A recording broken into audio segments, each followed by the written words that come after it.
बहू बनकर कौन आती है? भगवान श्री कृष्ण ने सपने में बताया अद्भुत रहस्य। एक छोटे से गांव में गौरी देवी नाम की एक वृद्ध महिला रहती थी। उनका एक ही बेटा था, मोहन। पति के निधन के बाद उन्होंने बड़ी मेहनत से बेटे का पालन पोषण किया। अब उनकी एक ही इच्छा थी, घर में ऐसी बहू आए जो परिवार को प्रेम से जोड़ कर रखे। कुछ महीनों के बाद मोहन का विवाह राधा नाम की एक सरल, संस्कारी और दयालु लड़की से हो गया।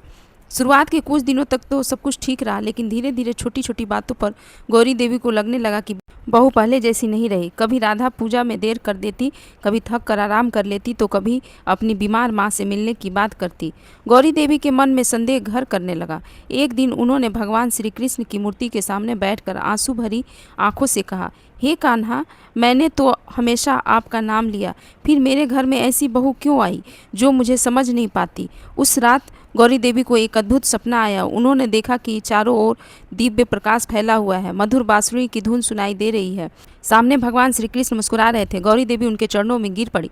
भगवान श्री कृष्ण बोले, गौरी, तुम जानना चाहती हो कि बहू बनकर कौन आती है? गौरी देवी ने हाथ जोड़कर कहा, प्रभु, यही जानने की तो इच्छा है। श्री कृष्ण मुस्कुराए और बोले, इस संसार में कोई रिश्ता संयोग से नहीं बनता। जिस आत्मा को तुम अपनी बहू कहती हो वह केवल किसी दूसरे घर की बेटी नहीं होती, वह तुम्हारे पिछले जन्मों के कर्मों से जुड़ी हुई आत्मा होती है। इतना कहते ही गौरी देवी के सामने एक दृश्य प्रकट हुआ। उन्होंने देखा कि पिछले जन्म में वे बहुत धनी थी, लेकिन उनके घर पर काम करने वाली एक गरीब लड़की बीमार थी। उस लड़की ने पूरे मन से उनकी सेवा की थी, पर गौरी देवी ने कभी उसका सम्मान नहीं किया।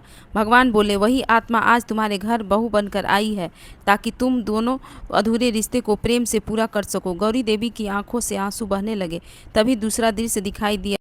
राधा अपनी सास के लिए दवा ला रही थी, लेकिन खुद कई दिनों से बुखार में थी। वह अपनी तकलीफ छिपाकर घर संभाल रही थी। भगवान बोले, तुमने उसकी थकान नहीं देखी, लेकिन केवल उसकी छोटी सी भूल देखी। फिर तीसरा दृश्य सामने आया। राधा रोज रात को भगवान से प्रार्थना करती थी, हे ठाकुर जी, मेरी सास हमेशा खुश रहे, यदि कोई दुख हो तो मुझे दे देना, उन्हें नहीं।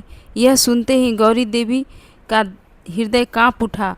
भगवान श्री कृष्ण बोले, जिसे तुम पराई समझ रही हो वह तुम्हें अपनी माँ मान चुकी है। गौरी देवी रोते हुए बोली, प्रभु, मुझसे बहुत बड़ी भूल हो गई है। भगवान मुस्कुराकर बोले, हर घर में बहू परीक्षा देने नहीं आती, वह उस घर का भाग्य बनकर आती है। यदि उसे प्रेम, सम्मान और अपनापन मिले तो वह पूरे परिवार को स्वर्ग बना देती है। उन्होंने आगे कहा, याद रखो, बेटी जन्म से होती है, लेकिन बहू अपने कर्मों से बेटी बनती है और सास अपने व्यवहार से माँ बनती है। इतना कहकर भगवान श्री कृष्ण अदृश्य हो गए। सुबह गौरी देवी की आंख खुली तो उनका हृदय पूरी तरीके से बदल चुका था। उन्होंने सबसे पहले राधा के कमरे में जाकर देखा। राधा तेज बुखार में भी रसोई में जाने की तैयारी कर रही थी। गौरी देवी ने उसे रोक कर लिया।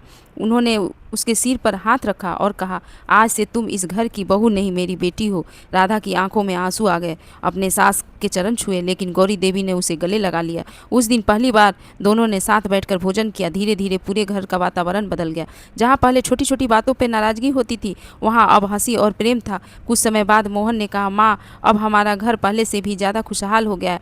गौरी देवी मुस्कुराई और बोली, जब घर में बहू को बेटी का स्थान मिल जाता है तब भगवान स्वयं उस घर में निवास करते हैं। उस दिन से गांव में गौरी देवी की एक बात बहुत प्रसिद्ध हो गई, बहू कभी पराई नहीं होती है, वह भगवान द्वारा भेजी गई आत्मा होती है। जो परिवार को जोड़ने आती है, उससे सम्मान और प्रेम दो, वह पूरे घर को स्वर्ग बना देगी। सीख, हर रिश्ता ईश्वर की योजना का हिस्सा होता है। बहू को सम्मान, प्रेम और अपनापन देना केवल परिवार का कर्तव्य नहीं, बल्कि भगवान की इच्छा का सम्मान भी है। अगर आपको मेरी वीडियो पसंद आती है तो please like, share and subscribe करना ना भूलें।